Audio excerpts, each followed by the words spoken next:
qu'on devrait être troublé par les choses qui se passent autour de nous? Et si oui, bien, jusqu'à quel point on devrait l'être? Avec ce qu'on a vécu en 2023, les guerres, les feux de forêt, hein, on se rappelle, il y en a eu beaucoup. Après ça, il y a eu beaucoup de pluie, mais ils n'ont pas eu lieu en même temps. Les grèves dans l'enseignement, gloire à Dieu, je pense que les choses sont en train de se régler. Dans les hôpitaux, la crise économique, quand même, qui se poursuit. La crise du logement, on voit ça aussi. Les problèmes de la pauvreté qui s'accentuent, on dirait, d'année en année. On peut se demander, Dieu est-il en contrôle de notre monde et de son histoire quand on regarde tout ça? C'est une pensée troublante. On peut bien se le dire, quand on considère l'histoire tourmentée des hommes. Il y a une chanson de Francis Cabrel, pour te relancer, Gabriel, avec... ça dit que quand on considère... Francis, il dit que Dieu est sur le rebord du monde et il se demande ce que les hommes en ont fait. Il y a une chanson, je ne la chanterai pas moi non plus, c'est que... C'est comme si Dieu serait assis sur le rebord du monde, un peu découragé, puis la main sur la tête comme ça, puis dire « Mon doux, tu sais, qu'est-ce qui se passe? » Comme s'il serait un peu découragé par les événements. Ou bien, est-il vraiment en contrôle de tout ce qui se passe? Dieu était-il en contrôle quand un ange, son plus bel ange, s'est rebellé puis est devenu Satan? Dieu était-il en contrôle quand Ève a décidé de prendre le fruit défendu, puis qu'Adam est allé à côté d'elle, puis il n'a rien dit? Quand Néron a brûlé les chrétiens et puis a passé Rome au feu, qu'a pensé des épidémies qui ont eu beaucoup de morts? Je regarde celle du 2e siècle, a emporté 5 millions d'hommes, de femmes. Celle à la fin du 6e siècle, 25 millions de personnes ont péri à cause de ça. À la fin du 14e siècle, la peste noire qu'on a appelée a emporté entre 70 et 100 millions de personnes. La grippe espagnole en 1918, 36 millions. Des tsunamis, les tremblements de terre de 2004, on parle de 230 000 morts. Et la COVID a fait... selon ce que j'ai lu, 18 millions de morts dans le monde en 2020-2021. Pas étonnant que beaucoup de personnes puissent dire, si Dieu existe, pourquoi il ne fait rien contre ces calamités-là? Hein? Avez-vous remarqué que Dieu, aux yeux des hommes, du moins, n'est jamais sur le podium des belles choses qui arrivent dans la vie? Il est toujours sur le banc des accusés. T'sais, et on lui reproche toutes ces calamités-là. T'sais. Le titre du message ce matin, c'est « Dieu contrôle vraiment tout, y compris ta vie ». C'est une affirmation que je fais ici ce matin en disant que Dieu contrôle tout, y compris notre vie.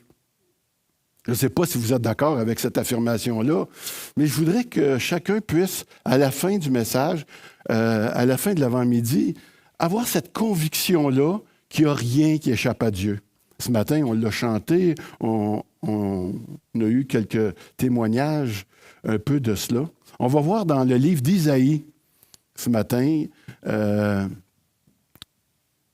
Dieu règne de façon absolue. Il contrôle vraiment tout, même ta vie. Il connaît le nombre de cheveux qu'il y a sur ta tête. Moi, ça m'a toujours fait rire ça dans Luc 12, verset 7. Je ne sais pas jusqu'où vous croyez ça. Que Dieu connaît le nombre de cheveux, puis il en tombe régulièrement, puis il en pousse d'autres. Tu sais, c'est une manière de savoir que Dieu sait tout, mais est-ce que vous croyez vraiment ça? En tout cas, pour moi, là, c'est pas compliqué à croire. J'en ai pas beaucoup, peut-être que ça se peut, mais c'est pas de même pour tout le monde. Tu sais?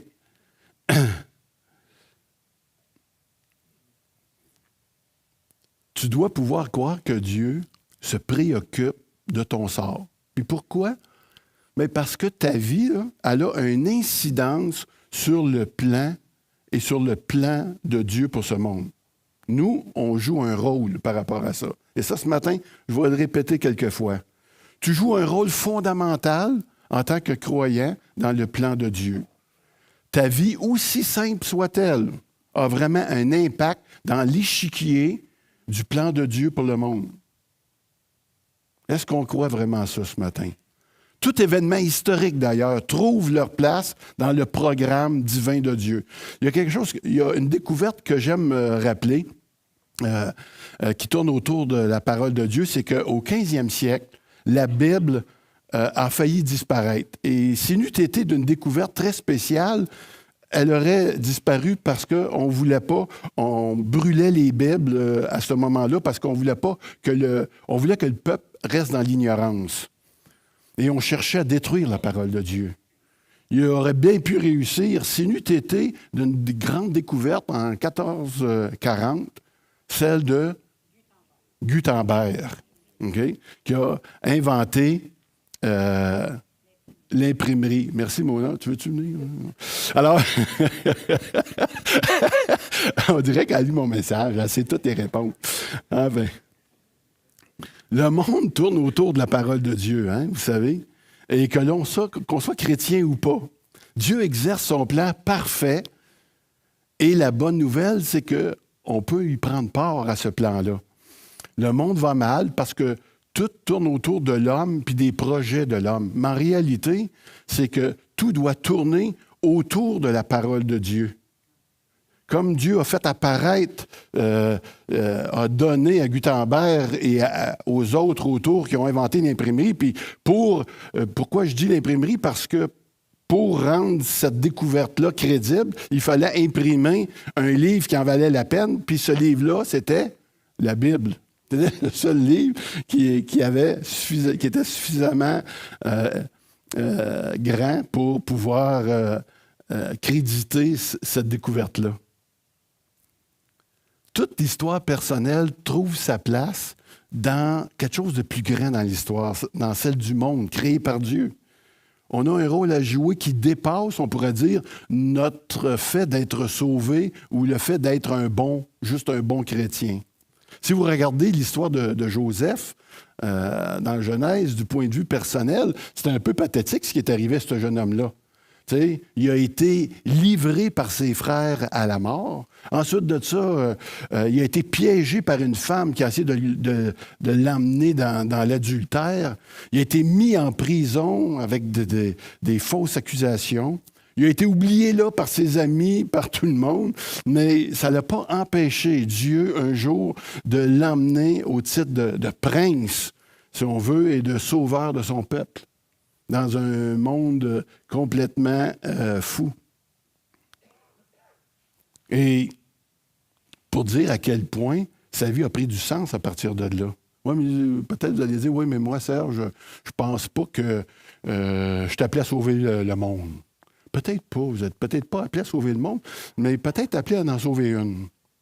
T'sais, une personne, une voisine, une amie qu'on prêche depuis longtemps. En passant, Gabrielle puis Marie-France, moi, ça a pris 7 ans, puis j'en avais des questions. Et puis, je les ai étirées jusqu'au bout, mais au bout de 7 ans, Dieu a eu raison de leur persévérance, et puis j'ai pu donner ma vie à Dieu. Et j'espère bien que vous allez vivre la même chose avec cet ami. Vous savez, on pourrait arriver jusqu'à l'âge de 120 ans, les plus... les mieux nantis de chacun de nous. Être un personnage peut-être même important qui a marqué ton époque. Tu peux t'appeler Guy Lafleur, Maurice Richard, Carl Tremblay, on se rappelle. Tu peux t'appeler René Lévesque, qui ont tous eu en passant des funérailles nationales. Ce sont des personnes qui ont quand même fait quelque chose d'important, puis qui ont connu les honneurs de ce monde, si on peut dire, avec des coupes Stanley, avec des chansons populaires, avec... quelqu'un qui a inspiré le peuple à l'indépendance, là, avec M. Lévesque. Mais si ta vie ne se rattache pas à celle de Jésus-Christ, elle devient seulement qu'une vapeur pour peu de temps. La nôtre aussi. Notre vie ici-bas, c'est pour une vapeur pour peu de temps, qui est dit dans Job 4. Et Après ça, c'est la destinée éternelle. Et si tu n'as pas Christ, c'est une destinée vraiment, mais vraiment triste qui t'attend.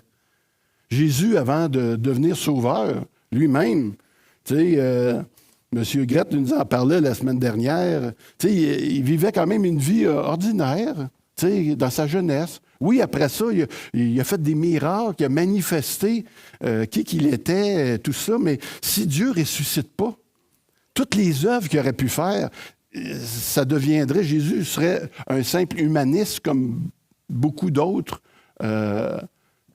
sont venus sur Terre. Tu sais. C'est la résurrection qui a fait toute la différence, qui a prouvé réellement qui il était et de quoi il était capable. Alors que nous, en tant qu'enfants de Dieu, nous sommes, à cause de Jésus-Christ et de son œuvre parfaite, on est des héritiers destinés à un avenir au-delà même de ce monde. Je vais demander à Mona une première lecture ce matin dans Éphésiens 1, les versets 11 et 12, Mona. En lui, nous avons été désignés comme héritiers, ayant été prédestinés, suivant le plan de celui qui met tout en œuvre conformément aux décisions de sa volonté, pour servir à célébrer sa gloire, nous qui avons par avance espéré dans le Messie. En tant que personne croyante, née de nouveau, on est sur le testament de Dieu, des héritiers en Jésus-Christ, pour accomplir son plan. Son plan, c'est quoi? Si vous regardez le texte? Oui, célébrer sa gloire. Exactement. Dieu contrôle le monde pour arriver à cette fin ultime-là. C'est donc dire que si nous avons des résolutions à prendre cette année, je dirais qu'il ne faudrait pas perdre de vue le but, que Dieu est au contrôle et que nous avons un rôle à jouer dans ce monde. Ça a été drôle ce matin parce qu'on a entendu des témoignages de toutes sortes qui nous emmenaient vers les autres, ici, les uns vers les autres, puis aussi vers ceux du dehors. Ce matin, on va considérer, à travers la souveraineté de Dieu, comment Dieu contrôle le monde et sous 4 aspects dans le livre, au travers 5 versets seulement dans le livre d'Isaïe. Dans Isaïe 46, le verset 9, Mona. Souvenez-vous des premiers événements. Car je suis Dieu, il n'y en a point d'autre. Je suis Dieu, et rien n'est semblable à moi. J'ai eu affaire à parler avec différentes personnes des fois, puis tu sais, les gens se posent souvent des questions. Pourquoi? Pourquoi? Puis la réponse par rapport à tout ça, je leur disais, moi, c'est parce que Dieu est Dieu. Puis quand Dieu est Dieu, il peut faire ce qu'il veut. Il est Dieu. Si Dieu ne peut pas faire ce qu'il veut, il n'est pas Dieu. Tu sais? Parce que quand on se dit pourquoi Dieu permet toutes les choses qui arrivent, le pourquoi, c'est parce qu'il est Dieu. Et selon sa nature, il fait tout ce qu'il veut. Chacune de ses décisions.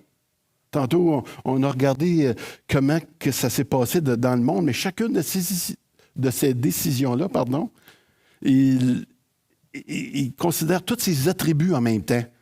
Il considère sa souveraineté, sa sainteté, sa justice, son amour et sa patience, sa bienveillance, sa colère même. Tout cela, quand Dieu prend une décision, tout ça est mis en eux. Quand moi, je me mets en colère, l'amour passe tout droit, puis il y a bien d'autres choses qui se déconnectent, mais Dieu il est toujours connecté à tous ses attributs, à tout ce qu'il est. Le verset 9 nous exhorte ici à considérer aussi les premiers événements.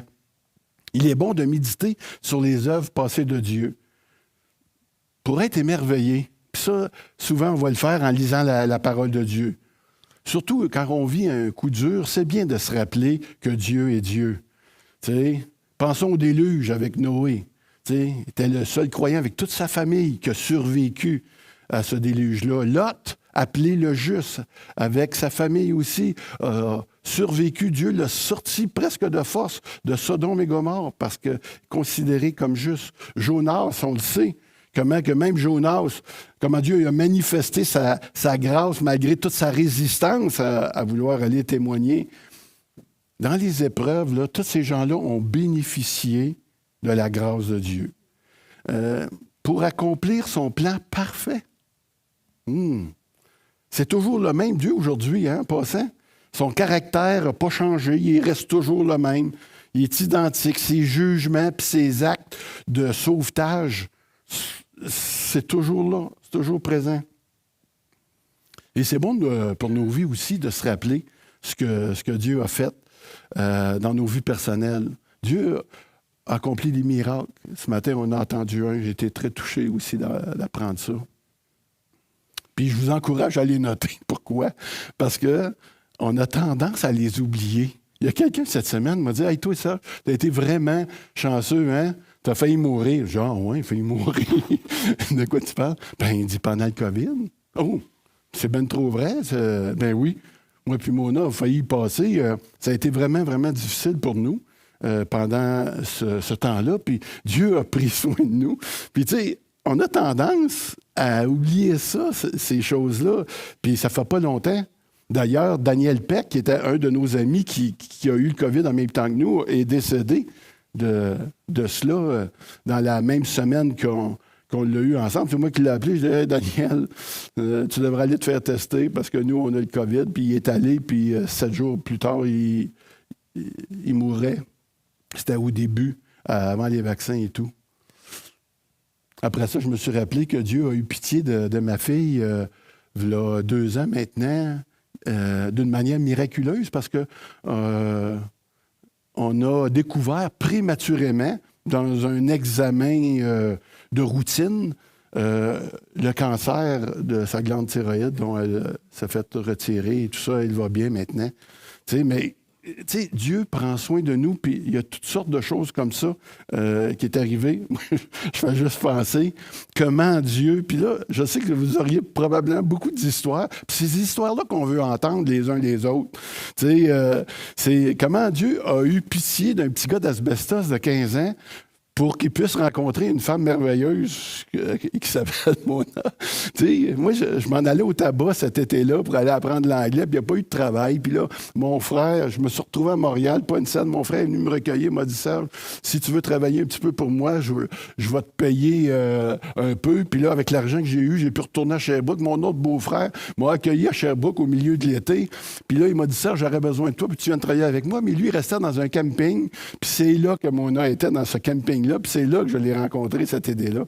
Mais tu sais, si je rencontre pas Mona de cette manière-là, pour donner nos vies au Seigneur, tu sais, à peu près une dizaine d'années plus tard que ça, puis si ça n'arrive pas, ça, eh bien, moi, je me retrouve en prison, mais pas comme gardien. Tu sais, je veux dire, le Seigneur avait mis ses bonnes grâces sur moi et puis sur nous, puis sur vous aussi. Vous auriez pu être mes victimes. Enfin... Dieu contrôle tout selon son projet dans Isaïe 46, 10, Mona.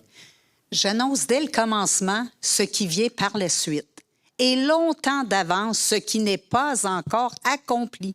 Je dis, mon projet tiendra bon, et j'exécuterai tout ce que je désire. Le début du verset ici évoque encore l'omniscience puis tous les événements futurs, l'omniscience de Dieu sur les événements futurs. Dieu, il n'est pas surpris par les événements, il contrôle, il dit « Oh, celle-là, je l'ai échappé. Oh, non. » Dieu, il n'est pas comme ça.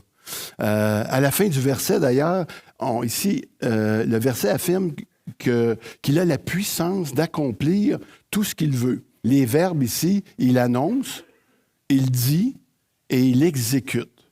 Dieu est au contrôle. Il a annoncé qu'une femme enfanterait celui qui écraserait Satan, le diable, et il l'a exécuté. Jésus, Christ est né d'une femme. Il a dit que son serviteur paierait pour les péchés du monde. Et il l'a fait. Jésus est mort pour nous. Il a dit qu'il ne laisserait pas le saint voir la corruption et qu'il serait délivré de la tombe. Et il l'a fait. Jésus-Christ est ressuscité. Tu sais, quand des fois, on regarde ça, Nostradamus, ça a l'air d'un enfant d'école à côté. Mais pourtant, il y a beaucoup de monde aujourd'hui qui croit plus en Nostradamus qu'à Jésus-Christ. Dieu est Dieu parce qu'il est le seul qui peut annoncer d'avance avec exactitude ce que le futur sera. Il connaît nos moments de réjouissance. Il est aussi présent dans nos pires moments. Puis il y a un verset qui nous le rappelle. Il dit en effet, il vous a été fait la grâce. On ne prêchera pas là-dessus, mais non seulement de croire en Christ, mais encore d'avoir du fun avec lui. Non, il dit, mais encore de souffrir pour lui dans Philippiens 1,29. C'est sûr que lorsqu'on s'engage dans les voies du Seigneur, il y a une grâce spéciale qui nous est offerte. On ne la comprend pas toujours, cette grâce-là, mais c'est la grâce de pouvoir souffrir pour le Seigneur. Quand ça arrive, je ne sais pas, tu sais, je ne pourrais pas tout parler de la souffrance ici, mais dans nos pires moments, la seule chose que je peux dire, c'est qu'ils auront une fin en ce qui concerne le croyant. Une fin, contrairement à ceux qui meurent sans lui. Ça n'aura pas de fin. Et ça, c'est très encourageant à ceux qui ne connaissent pas de vouloir y aller vers lui. Dieu accomplit tout selon sa volonté. Et voici quelques versets qui nous le rappellent. Mona. Notre Dieu est au ciel. Il fait tout ce qu'il veut dans Psaume 115:3. Tout est possible à Dieu dans Matthieu 19, 26, où rien n'est impossible à Dieu dans Luc 1, 37. Tout ce que l'Éternel veut, il le fait, dans les cieux et sur la terre, dans les mers et dans les abîmes, dans Psaume 35, 6. Oui, assurément Dieu exécutera tout ce qu'il désire dans Ésaïe 46, 10. Encourageant, hein? Le troisième point, déjà, on est rendu. Le fait que Dieu contrôle tout n'enlève pas la responsabilité de l'homme. Mona. J'appelle de l'Orient un oiseau de proie, d'une terre lointaine, l'homme qui accomplira mes projets. Ce que j'ai dit, je le fais arriver. Ce que j'ai conçu, je l'exécute. Isaïe rappelle ici la souveraineté de Dieu sur l'histoire humaine. L'oiseau de proie qui vient de l'Orient fait une référence au roi Cyrus, le roi de Perse, dont l'étendard était un aigle. Longtemps avant qu'il arrive sur la scène de l'histoire, Dieu avait dit que cet homme-là viendrait pour accomplir son projet, son plan à lui. Son plan à lui, c'était la conquête de Babylone, l'adversaire d'Israël. Dans le passé, Dieu s'est servi des Babyloniens et de Nebuchadnezzar, c'est un nom qui vous rappelle sans doute quelque chose, pour agir contre son propre peuple et le conquérir. Et puis là, Dieu va renverser la vapeur. Dans Jérémie, il dit à propos de Nebuchadnezzar, il va dire ceci, il dit « Tu as été pour moi un marteau, des armes de guerre. J'ai martelé par toi des nations. J'ai détruit par toi des royaumes. » Puis il ajoute, « Je rendrai à Babylone et à tous les habitants de la Chaldée ou de la Chaldée tout le mal qu'ils ont fait à Sion sous vos yeux. » Oracle de l'Éternel dans Jérémie 51, 24. Ce qu'on est en train de dire ici, c'est que si Dieu, c'est la cause ultime de l'action de Nebuchadnezzar, Nebuchadnezzar demeure néanmoins pleinement responsable de ses actes. Comment c'est possible? C'est que le contrôle que Dieu exerce sur les gens est compatible avec la responsabilité de l'homme. Je vais vous expliquer ça, parce que c'est important de comprendre bien ça quand on parle de souveraineté de Dieu. Dieu n'a pas forcé la main de Nebuchadnezzar pour faire ce qu'il avait à faire pour agir contre Israël. Dieu n'a pas fait ça comme ça. Je suggère plutôt l'inverse, hein? C'est que Dieu a relâché le contrôle qu'il avait sur Nebuchadnezzar pour le livrer à ses penchants naturels. Dieu retenait le mal et lorsqu'il le relâche son contrôle, la méchanceté de l'homme se dévoile. Je fais partie de ceux qui croient que l'Église de Jésus-Christ et le Saint-Esprit de Dieu, présentement, limitent le mal sur terre. Vos prières, la prière des saints, tout cela fait en sorte que le mal est retardé, si on peut dire, ou il est empêché, pas totalement naturellement, mais ralenti. Une clé importante pour comprendre la souveraineté divine est de réaliser que cette souveraineté-là œuvre pour éviter le pire. Les gens s'offusquent de ce que Dieu contrôle toutes choses, sans pour autant l'enrayer définitivement. Comment ça se fait que si Dieu contrôle tout, j'ai de la misère à concilier le mal puis la souffrance avec son amour puis sa bonté? Vrai? C'est pas évident de concilier ces deux choses-là ensemble. On voit dans l'histoire que Dieu réduit l'expression du mal. Heureusement que Dieu est au contrôle, frères et sœurs, notamment pour ralentir les ardeurs de ce monde pécheur. C'est comme ça que Dieu contrôle le monde. Et lorsqu'il relâche ça, si Dieu relâcherait sa puissance, s'il relâcherait, le monde se détruirait rapidement. Si notre humanité ne se dévore pas plus, c'est tout simplement à cause de la bienveillance de la grâce de Dieu. La grâce commune qu'on appelle de Dieu, qui retient l'homme à aller jusqu'au bout de sa méchanceté. Mais il arrive que Dieu les livre à leur propre cœur. Comme on peut le voir dans les quelques versets que nous allons voir ici, Mona. C'est pourquoi Dieu les a livrés à l'impureté par les désirs de leur cœur, de sorte qu'ils déshonorent eux-mêmes leur propre corps. C'est pour cette raison que Dieu les a livrés à des passions déshonorantes. Les femmes ont remplacé les rapports sexuels naturels par des relations contre nature. Comme ils n'ont pas jugé bon de connaître Dieu, Dieu les a livrés à leur intelligence déréglée, de sorte qu'ils commettent des actes indignes. Ils sont remplis de toutes sortes d'injustices.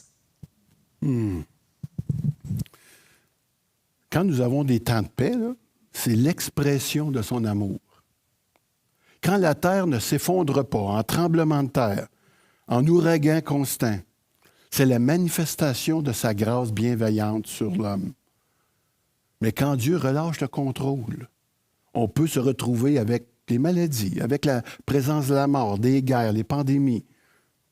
En fait, tout ce qui nous apparaît souvent incompréhensible, mais qui accomplit néanmoins le plan de Dieu.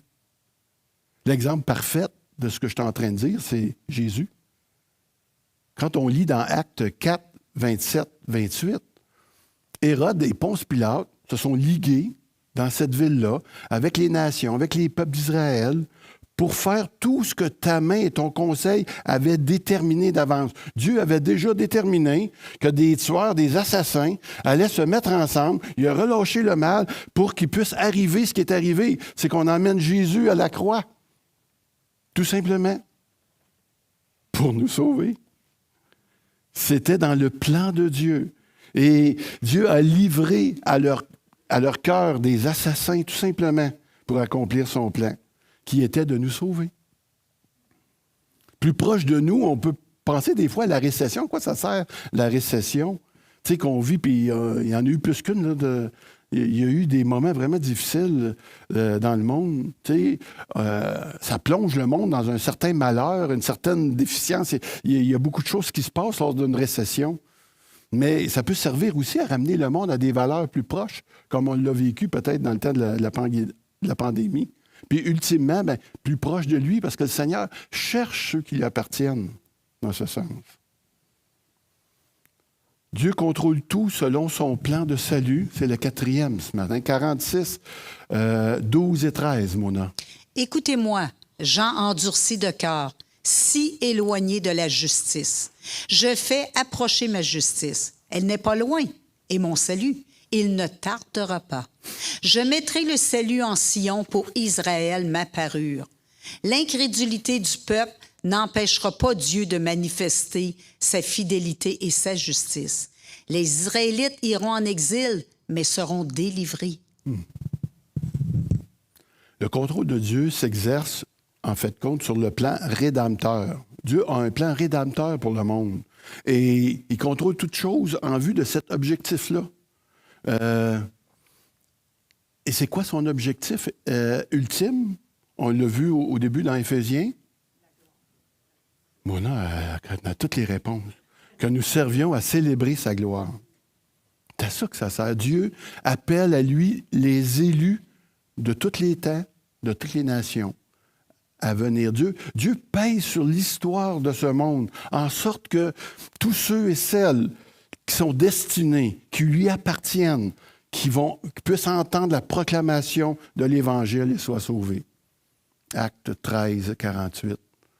Ce n'est pas parce que Dieu est souverain qu'il fait toutes choses que nous, ça nous exclut dans toute responsabilité. Au contraire, t'sais, on a cette responsabilité-là de travailler dans son plan, de quoi? D'annoncer le salut. T'sais, de ne pas avoir de fondation, de salage. On ne peut pas dire « je fais rien puisque Dieu règne hein? ». Mais plutôt à l'inverse, parce que Dieu règne, je fais tout ce que je peux pour atteindre ceux qui m'entourent, premièrement, ceux que j'aime, ceux de ma famille. On a besoin de considérer cette approche-là dans nos vies, dans nos objectifs qu'on va se donner en 2024. Pour que notre vie prenne un sens. Sans ça, ça ne fait pas de sens. Si on est en train de mener notre vie puis que l'Évangile reste en dehors, il n'y a rien qui va se passer. C'est pour ça que je sais qu'on a dû souvent parler de considérer au moins une liste de personnes que vous avez à cœur. Une liste que vous allez établir. Mettez-en 10, 15, mettez-en 3. Mais une liste, en 2024, tu dis, Seigneur, je voudrais te remettre cette liste-là de personnes que je connais devant toi. Et puis, je voudrais les voir. Je voudrais que tu puisses m'ouvrir des portes pour que je puisse avoir un accès auprès de leur cœur pour les conduire vers toi, si c'est possible.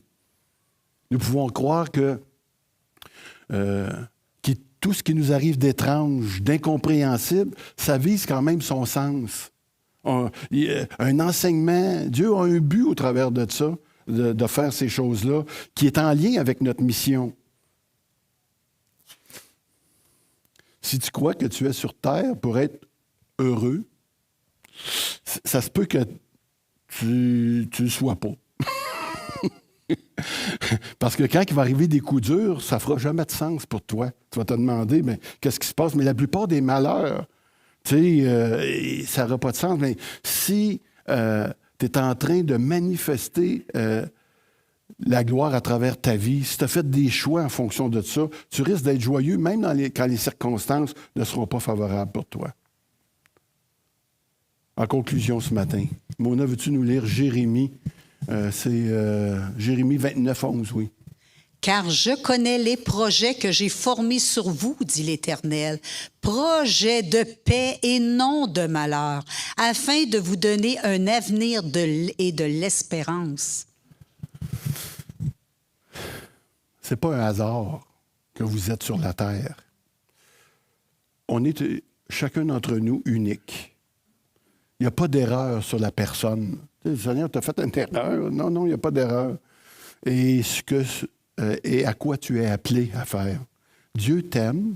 Oui, il a aimé le monde, mais il t'aime aussi d'une manière personnelle, au point d'avoir voulu donner son Fils pour toi. Ben non, pas pour moi. Oui, pour toi. Il a fait ça pour toi. Et je crois que ça doit suffire à répondre à tous les pourquoi. Dieu te cherche pour te sauver, premièrement, si ce n'est pas fait. Et il te cherche aussi, toi qui es sauvé.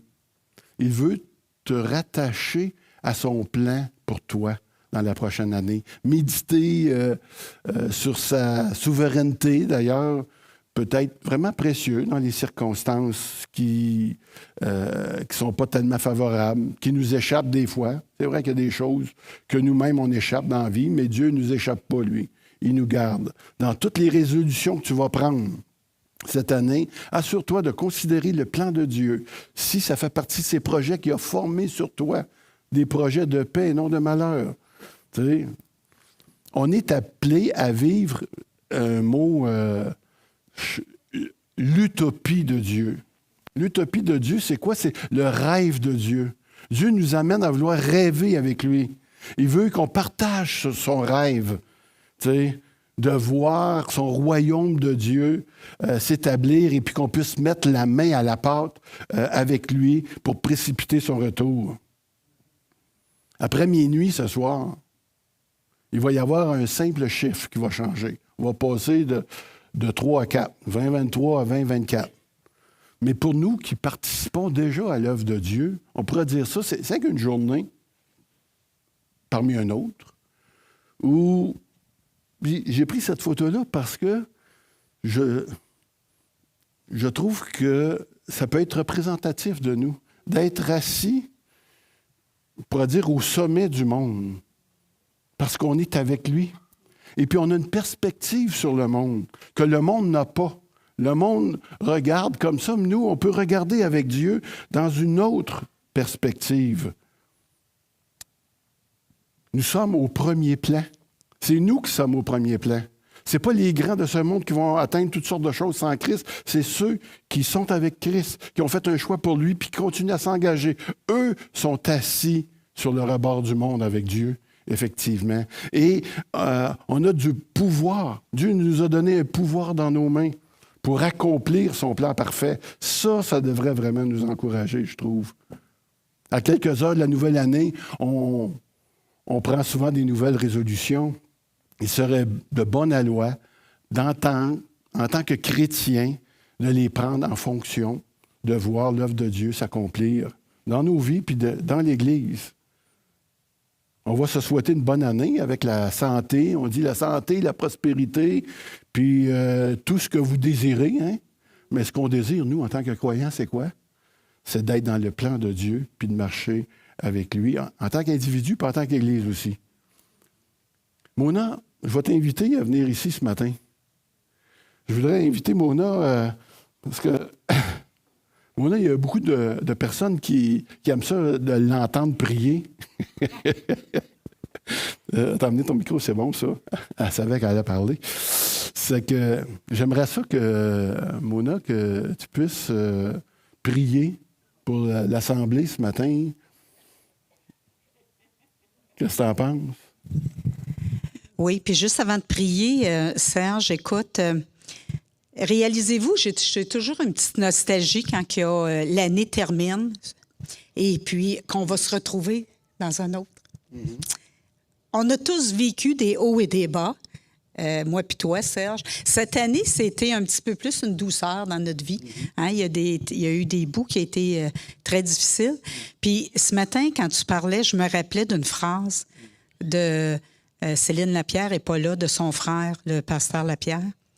Il y a 10 ans, quand j'ai eu le cancer, puis ça allait vraiment mal, tout ce tu ne voulais pas entendre, ça me disait, il m'a dit, en venant à l'Église de l'Espoir, et il m'a dit, Mona, j'ai une chose à te dire, ne scrape pas ton cancer. J'ai eu vraiment de la difficulté à comprendre ce que ça voulait dire. Mona, scrape pas le cancer. Ça pouvait pas être pire que ça. Tout arrivait, hein, tout mal. Hein. Tu sais, on voulait des bonnes nouvelles, c'était jamais les bonnes choses, plus de traitements de chimio, etc. Et chez nous, on a un cadre numérique. Ça fait plusieurs années, hein, Serge, une quinzaine d'années. Puis là-dedans, il y a toutes des photos de moi et Serge. Ça va faire 46 ans qu'on est mariés. Des photos quand ma mère est enceinte. Des photos noir et blanc que Serge a scannées. Et ça passe à tous les 15 secondes. On en a 2500. Et lorsque tu regardes ça, on est au comptoir lunch, puis tous les matins, en déjeunant, on regarde notre vie se dérouler avant même que j'existe. Et puis, c'est un moyen que Dieu, aujourd'hui, je réalise. Je ne vends pas des cadres numériques, je vous encourage à en acheter parce que c'est difficile, comme tu dis, Serge, de se souvenir des belles choses comme des choses qui ont été vraiment rough dans notre vie. Mais quand on voit dérouler notre vie comme ça, un album de photos, on ne sort pas ça. À toutes les fois, on est reconnaissant de Dieu. Je me vois enceinte de Audrey. Tu sais, je vois tout de Charles-Antoine. Je vois mes 4 petits-enfants. Cette année, nous, en 2023, on a eu une naissance. On a eu Enzo, le fils de nos petits garçons de mon fils. Et puis, c'était une joie. Et alors, on peut voir toutes les choses. Et puis, toutes les fois, je prie.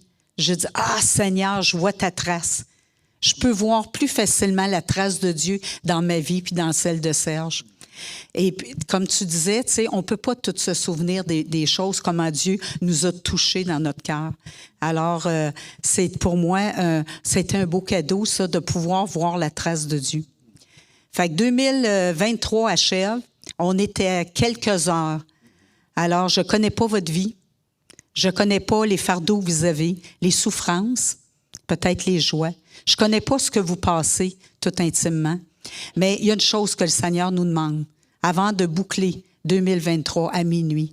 J'espère que le Saint-Esprit qui vit en vous, qui résonne que souvent on l'étouffe, va pouvoir vous parler fortement et rétablir des liens, peut-être que vous avez cassés, peut-être que vous avez des gens appelés, je ne le sais pas. Ne terminez pas l'année 2023, elle ne reviendra plus. Regardez en arrière, comme le Seigneur a dit, sondez votre cœur. Je vous encourage à faire un pas de l'avant pour ça. Ben, je termine par un mot de prière. OK? Alors, Seigneur Dieu, je veux te remercier, Seigneur Dieu, premièrement, de m'avoir sauvé, de nous avoir sauvés, d'avoir mis en moi, Seigneur, et avoir mis en nous, les enfants de Dieu, ton Esprit Saint, qui naturellement vient faire la différence dans notre vie. C'est lui qui nous parle, qui nous conduit, qui nous dirige, qui vient à notre aide quand on comprend plus rien dans les cancers, dans les feux. On a entendu avec Christian et son épouse. C'est là, Seigneur, que tu viens faire la différence parce que tu es un Dieu bon. Et si tu l'as permis, Seigneur Dieu, alors ouvre notre cœur, nos yeux dans chaque circonstance de notre vie parce que nous, ce qu'on veut, c'est te voir, Seigneur. On croit fermement que tu es vivant et que c'est pas vrai que tu es sur ton trône à dire, tiens, je vais leur donner une moyenne jambette. Si tu nous la donnes, Seigneur, c'est que tu veux qu'on rouvre nos yeux plus grands. Tu veux, Seigneur, qu'on puisse mettre le doigt sur ton amour, ta puissance, pour pouvoir voler encore plus haut dans notre vie chrétienne. Alors, Seigneur Dieu, que 2024 soit pour l'Église de l'espoir, le flambeau de l'espoir, une Église qui est éclairante, qui est lumineuse et qui peut pardonner, Seigneur, toutes les crocheries de l'humain, Seigneur Dieu, tout ce qu'on peut faire, Seigneur Dieu, qu'on soit une Église remplie d'amour et qu'on puisse prêcher l'Évangile les uns les autres. Dans le nom de Jésus, Amen. Amen. Mona, en fait, je vais inviter... Oh, oui, merci. Super, ça. Dans le fond, c'était mon cadeau pour vous cette année. Je l'ai partagé, ma Mona.